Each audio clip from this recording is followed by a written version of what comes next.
Baik, kita akan lanjutkan pembacaan firman Tuhan. Kemarin kita sudah selesai ya. Kita sudah baca satu perikop 1 Samuel pasal 14 tentang bagaimana kita melihat Yonatan dan ya ajudannya, pembawa pedangnya maju berperang melawan barisan terdepan bangsa Filistin dari prajurit Filistin. Dan Tuhan memberikan mereka kemenangan. Bahkan orang-orang yang dulu ikut, orang Israel yang ikut bergabung dengan tentara Filistin, ya berlatih perang bersama dan mereka juga akhirnya membela Filistin. Sekarang berbalik dan mereka akhirnya kembali ke Israel akibat melihat bagaimana keberanian Yonatan ya dan pembawa pedangnya untuk berperang melawan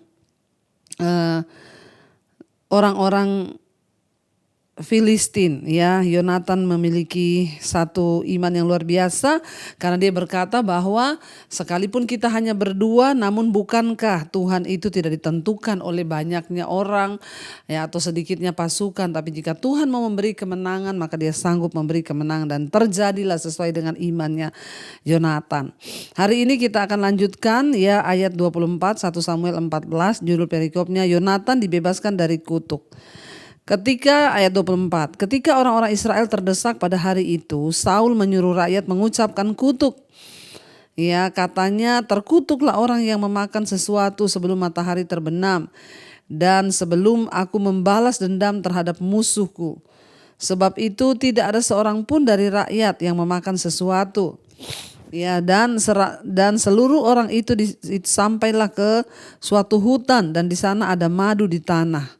Ketika rakyat sampai ke hutan itu, tampaklah ada di sana madu meleleh.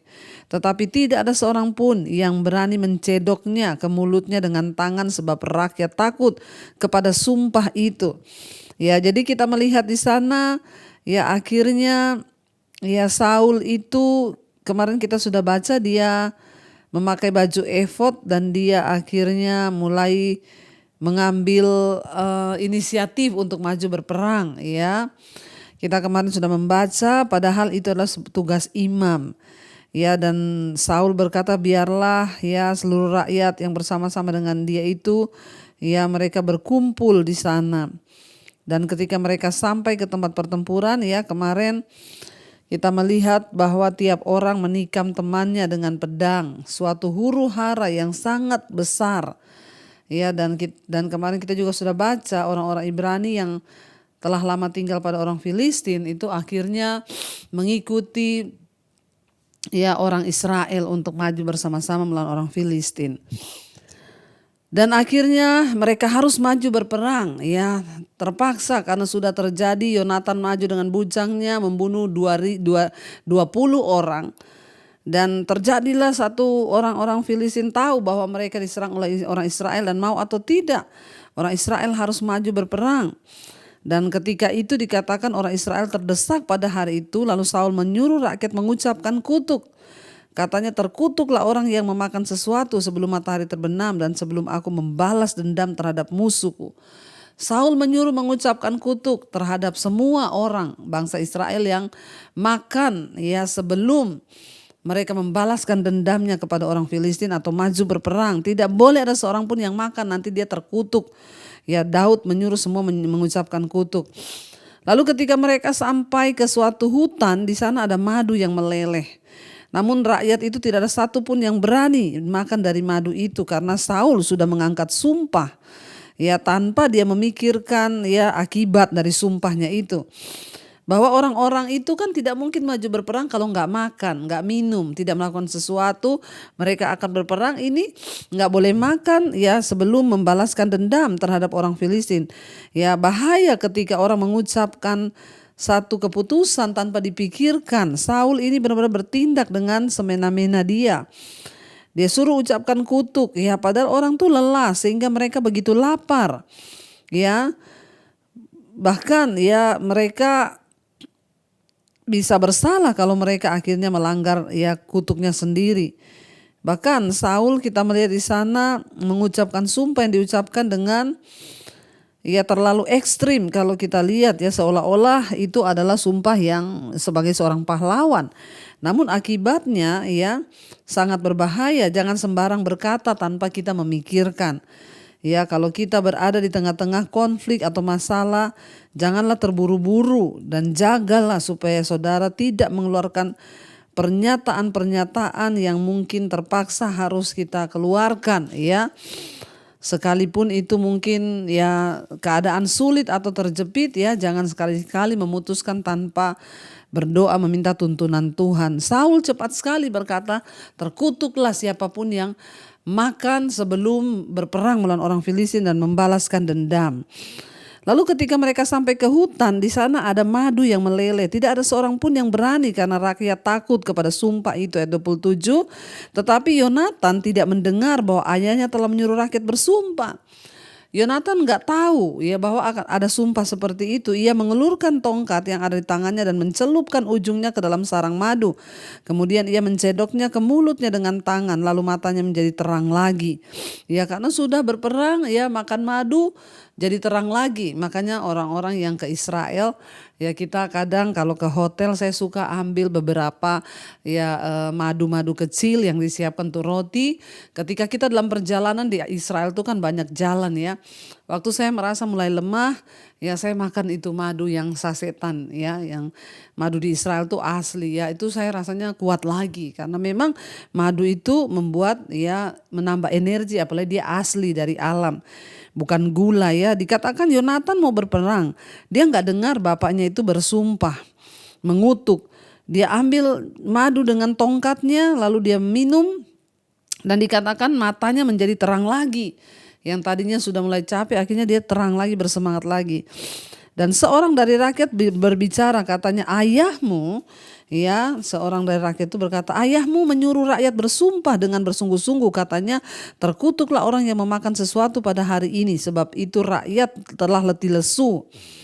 Ya, lalu kata Yonatan, ayahku mencelakakan negeri. Coba lihat bagaimana terangnya mataku setelah aku merasakan sedikit dari madu ini. Apalagi jika sekiranya rakyat pada hari ini boleh makan dengan bebas dari jarahan musuhnya yang telah didapatnya. Tetapi sekarang tidaklah besar kekalahan di antara orang Filistin. Dan pada hari itu mereka memukul kalah orang Filistin dari Mikmas sampai ke Ayalon. Rakyat sudah sangat letih lesu. Sebab itu rakyat menyambar jarahan mereka, mengambil kambing, domba, lembu dan anak lembu, menyembelihnya begitu saja di atas tanah dan memakannya dengan darahnya. Ya, lihat apa yang terjadi. Ya, karena kutuk yang Daud sampaikan justru yaitu menjadi rakyat itu menjadi beringas saking kelaparan mereka menahan untuk berperang. Ya, Yonatan juga tidak tahu, ya, bahwa ayahnya telah bersumpah seperti itu. Justru yang terjadi, ya, mereka begitu lapar sehingga mereka memakan daging yang masih ada darahnya, masih mentah. Dimakan semua. Justru itu menentang hukum Tuhan, tidak boleh makan darah, ya. Akhirnya mereka memakan, ya. Dikatakan di sana lalu mereka makan, ya, dengan darahnya. Dan salah satu hukum terkuat mengenai makanan di Ibrani adalah larangan untuk memakan daging yang masih ada darah binatangnya. Ya, jangan makan darah binatang, ya.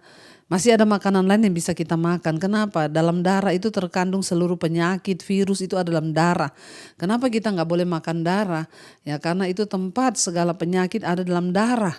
Ya, orang kalau sakit yang diperiksa darahnya. Ya, apalagi darah binatang kita makan. Makanya Tuhan melarang kita makan darah. Dan itu adalah hukum terkuat mengenai makanan di Ibrani. Jangan tanya lagi di mana ayatnya. Di Perjanjian Baru tidak ada. Orang Kristen itu suka cari-cari ayat. Padahal itu semua demi kebaikan kita. Ya, kalau Tuhan melarang itu berarti demi kebaikan kita. Dikatakan di sana, ya, rakyat sudah sangat lapar lalu mereka makan dengan darah. Dan apa yang terjadi, ayat 33, lalu diberitahukanlah kepada Saul, demikian lihat rakyat telah berdosa terhadap Tuhan dengan memakannya dengan darahnya. Dan ia berkata, kamu berbuat hianat, gulingkanlah sekarang juga sebuah batu besar kemari. Kata Saul pula, berserak-seraklah di antara rakyat dan katakan kepada mereka, setiap orang harus membawa lembunya atau dombanya kepadaku. Sembelihlah itu di sini, maka kamu boleh memakannya. Tetapi janganlah berdosa terhadap Tuhan dengan memakannya dengan darahnya. Ya, lalu setiap orang dari seluruh rakyat membawa serta pada malam itu lembunya dan mereka menyembelihnya di sana. Saul mendirikan mezbah bagi Tuhan. Inilah mezbah yang mula-mula sekali didirikannya bagi Tuhan. Ya, kita lihat di sana akhirnya hukum dimulai ya. Mulai mereka melanggar hukum Tuhan dengan makan daging yang berdarah. Akhirnya ya Saul berkata kepada mereka, ya kamu sudah melanggar hukum Tuhan. Sembelihlah semua lembu sapimu, lalu engkau boleh makan tapi jangan dengan berdarah, harus dimasak. Setelah menjadi raja, kita tahu bersama ya Daud, ya Saul, ya dia akhirnya mendirikan mezbah pertamanya untuk Allah. Tetapi hanya sebagai ya jalan terakhir sepanjang pemerintahan Saul. Ya, dia secara konsisten mendekati Allah hanya setelah dia mencoba semua hal yang lain. Ya, dan ini sangat berbeda dengan sang imam yang harusnya bertanya dulu kepada Tuhan barulah melakukan sesuatu. Saul bertindak gegabah. Setiap kali dia melakukan sesuatu dia nggak bertanya Tuhan, dia dengan pikirannya sendiri. Setelah semua selesai baru dia mendirikan mezbah. Sekarang kita lanjut ayat 36. Lagi kata Saul, marilah kita pada malam ini mengejar orang-orang Filistin dan menjarahi mereka sampai fajar menyingsing. Dan janganlah kita biarkan hidup seorang pun dari mereka. Jawab mereka itu, perbuatlah apa yang kau pandang baik. Tetapi imam berkata, marilah kita dahulu tampil menghadap Allah di sini. Ayat 37, Saul bertanya kepada Allah, bolehkah aku mengejar orang Filistin itu? Akan kuserahkan mereka ke dalam tangan orang Israel. Tetapi pada hari itu ia tidak menjawab Saul. Tuhan tidak menjawab Saul. Ketika Saul ini dengan ambisi, dengan kemarahan yang besar, dia memaksa bangsa Israel pasukannya untuk mengejar orang Filistin sampai fajar menyingsing. Dia berkata, mari kita jarah mereka. Ya, dan pada waktu itu rakyat berkata, perbuatlah apa yang kau pandang baik. Tetapi imam berkata, marilah kita dahulu tampil menghadap Allah di sini. Ya, sebelum memutuskan segala sesuatu, datanglah kepada Tuhan. Ayat 37, Saul bertanya kepada Allah, bolehkah, kata Saul, bolehkah kita ini ya mengejar orang Filistin itu? Akan kuserahkankah mereka ke dalam tangan orang Israel? Ya, akhirnya Saul menghadap kepada Tuhan dan dia bertanya, ya apakah boleh dia akan pergi menyerang orang Filistin? Tetapi ayat ini berkata, tetapi pada hari itu Tuhan tidak menjawab Saul. Ya, ini adalah satu keputusan yang genting yang ditunggu oleh Saul. Ya, ini dia sudah mau maju berperang, ketika dia bertanya Tuhan tidak menjawab. Ya, ketika kita ini rasanya mau memutuskan sesuatu, kita sudah bertanya sama Tuhan tapi kok gak ada tanda-tanda, rasanya Tuhan tidak menjawab. Ya, disitulah kita dituntut untuk sabar ya. Saul berdoa dan Tuhan tidak menjawab dia. Dan ayat yang ke-38 kata Saul, datanglah kemari. Kamu segala pemuka rakyat, berusahalah mengetahui apa sebab dosa ini terjadi pada hari ini. Sebab demi Tuhan yang hidup, ya kata Saul, ya demi Tuhan yang hidup yang menyelamatkan orang Israel, sekalipun itu disebabkan oleh Yonatan anakku, maka ia pasti akan mati. Tetapi seorang pun dari seluruh rakyat tidak ada yang menjawabnya. Ya, dan di sana dikatakan, kita lihat ya bahwa ya Saul itu sudah gregetan, dia mau melakukan sesuatu tapi kok ya tidak dijawab oleh Tuhan. Padahal ya Saul sudah mendirikan mezbah ya bagi Tuhan untuk Allah. Tetapi hanya sebagai jalan terakhir saja ya Saul itu mendirikan mezbah. Karena terbukti sepanjang kepemerintahan Saul dia secara konsisten mendekati Allah hanya setelah dia mencoba semua hal ya yang lain ya. Dan barulah dia itu bertanya kepada Tuhan. Dia sudah memutuskan sesuatu terlebih dahulu. Ya baru setelah diingatkan oleh imam, ya kamu jangan dulu berperang, menghadap dulu kepada Tuhan, tanya dulu Tuhan, barulah dia datang bertanya kepada Tuhan. Ya, dan kita lihat di sana ya Saul akhirnya bertanya kepada Allah dan Tuhan itu tidak menjawab, dikatakan di sana. Lalu kata Saul, datanglah kemari ya kamu dan semua Ya, rakyat ya berusahalah mengetahui apa sebab dosa ini terjadi pada hari ini, sebab demi Tuhan yang hidup yang menyelamatkan orang Israel, sekalipun itu disebabkan oleh Yonatan anakku, maka ia pasti akan mati. Tetapi seorang pun dari seluruh rakyat tidak ada yang menjawabnya. Saul itu ya menyatakan sebuah sumpah yang sebenarnya nasar atau sumpah yang konyol.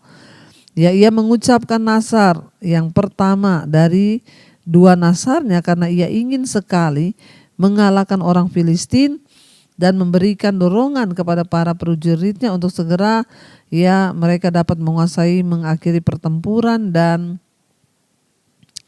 dia dapat memenangkan pertandingan atau peperangan. Dikatakan di sana, lalu dia juga bersumpah.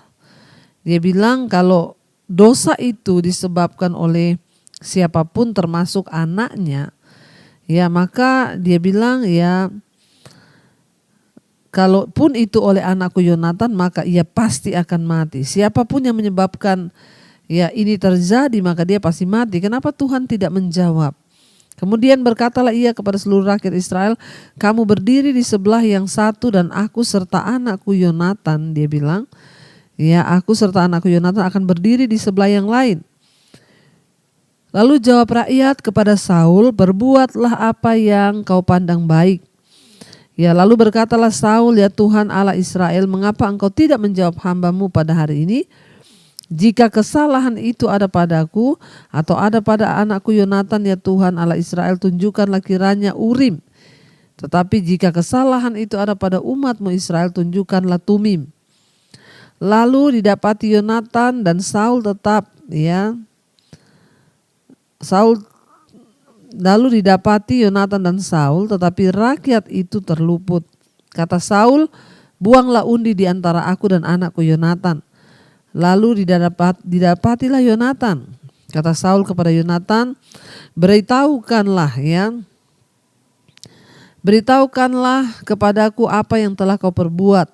Lalu Yonatan memberitahukan kepadanya, katanya, memang aku telah merasai sedikit madu dengan ujung tongkat yang ada di tanganku, aku bersedia untuk mati. Ya, jadi ketika Saul bertanya kepada Tuhan, ya dia akan maju berperang melawan orang Filistin, Tuhan tidak menjawab.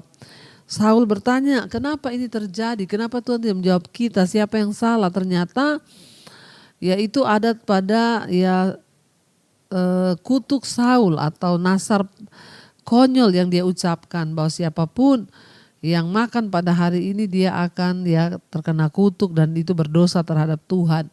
Ternyata Yonatan lah yang sudah memakan madu. Ya, dan itu dianggap ya melanggar ya. Jadi hati-hati ketika kita mengucapkan sesuatu atau bernasar di hadapan Tuhan ketika tidak ditepati. Ya, dan ketika Saul meminta tanda memakai Urim dan Tumim, ya jatuhlah kesalahan itu kepada Saul dan Yonatan. Ketika ya diulangi lagi, ternyata jatuhlah itu kepada ya anaknya Yonatan. Dan Yonatan mengakui, akulah yang sudah berdosa karena aku telah makan madu, padahal ayah sudah bersumpah ya untuk tidak boleh makan apapun. Aku bersedia untuk mati, kata Yonatan. Ayat 44, kata Saul, beginilah kiranya Allah menghukum aku. Bahkan lebih lagi daripada itu, sesungguhnya Yonatan engkau harus mati. Tetapi rakyat berkata kepada Saul, masakan Yonatan harus mati? Dia yang mendapati kemenangan yang besar ini di Israel. Jauhlah yang demikian demi Tuhan yang hidup. Selai rambut pun dari kepala tak akan jatuh di bumi, sebab yang dengan pertolongan Allah juga dilakukannya lah hal itu kepada hari ini. Demikianlah rakyat membebaskan Yonatan sehingga ia tidak harus mati. Maka pulanglah Saul setelah mengejar orang Filistin. Dan orang Filistin itu pun kembali ke tempat kediamannya. Ya, dan di sini kita melihat bahwa ya karakter rohani Yonatan itu sangat berbeda dengan karakter rohani ayahnya Saul. Yonatan berani mengakui ya apa yang telah ia lakukan sebagai sebuah kesalahan. Dia tidak berusaha mencari-cari pembenaran walaupun dia tidak mengetahui sumpah Saul yang sudah diucapkan. Yonatan mau menerima konsekuensi dari tindakannya. Ketika kita melakukan kesalahan, ya sekecil apapun konsekuensi dari kesalahan itu, maka ya beresponlah secara benar. Hadapi semua konsekuensi dari kesalahan kita. Yonatan itu orang yang sangat ya patriotisme, dengan jiwa kepahlawanan yang besar, berani mati, berani mengakui kesalahan.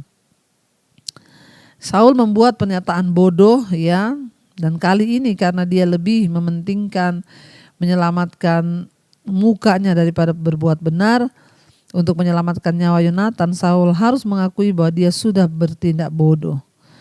Suatu hal yang memalukan bagi seorang raja, dan Saul benar-benar lebih tertarik untuk melindungi citranya daripada untuk menepati sumpahnya. Namun untungnya orang-orang yang datang menyelamatkan Yonatan. Ya, dan kita lihat di sini ya akhirnya kesalahan-kesalahan yang dilakukan oleh Saul itu sebenarnya fatal, baik bagi dirinya sendiri ya maupun di hadapan Tuhan.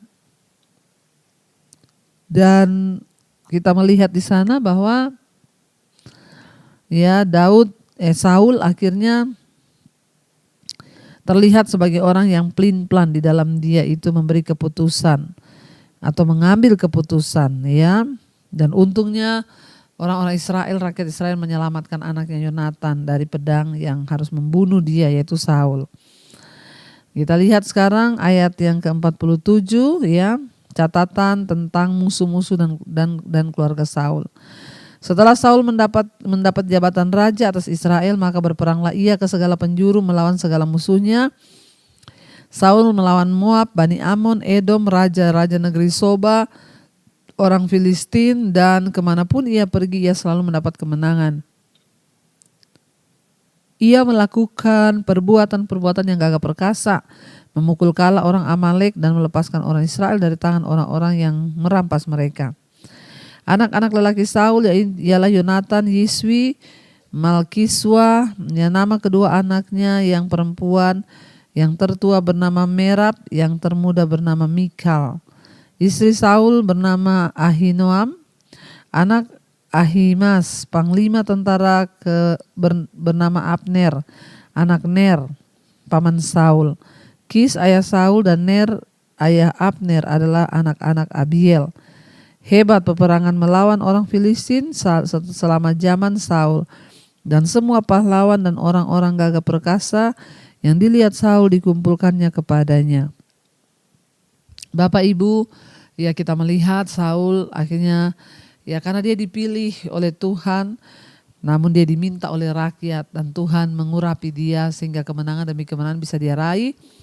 Tapi kita lihat akhir hidup Saul seperti apa, dan pada akhirnya Tuhan menolak dia. Tapi kenapa Tuhan memberi kemenangan? Karena Tuhan mau membela ya orang Israel, bangsa pilihan ya. Sekalipun Saul pada akhirnya ditolak, tapi Tuhan membela pertempuran-pertempurannya dan memberikan kemenangan. Mari kita tundukkan kepala, kita akan satukan hati, kita berdoa. Terima kasih Bapa, kami bersyukur Engkau mengizinkan kami untuk mendengarkan firman-Mu.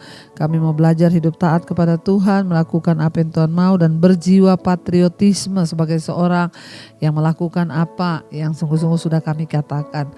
Ajar kami berkata ya kalau ya, tidak kalau tidak. Kami buka hati dan tangan kami untuk menerima berkat Tuhan. Diberkatilah Engkau dalam hidupmu, diberkati rumah tanggamu, diberkati pekerjaanmu, diberkati keluar masukmu. Biarlah hidup menjadi berkat bagi banyak orang dan nama Tuhan dipermuliakan. Karena itu terimalah kiranya berkat, rahmat, anugerah dari Allah Bapa mulai hari ini bahkan sampai kali yang kedua Tuhan Yesus datang menjemput kita. Nama kita tercatat dalam kitab kehidupan. Dalam nama Tuhan Yesus yang percaya diberkati Tuhan, katakan bersama amin, amin, amin. Tuhan Yesus memberkati. Shalom dan Immanuel.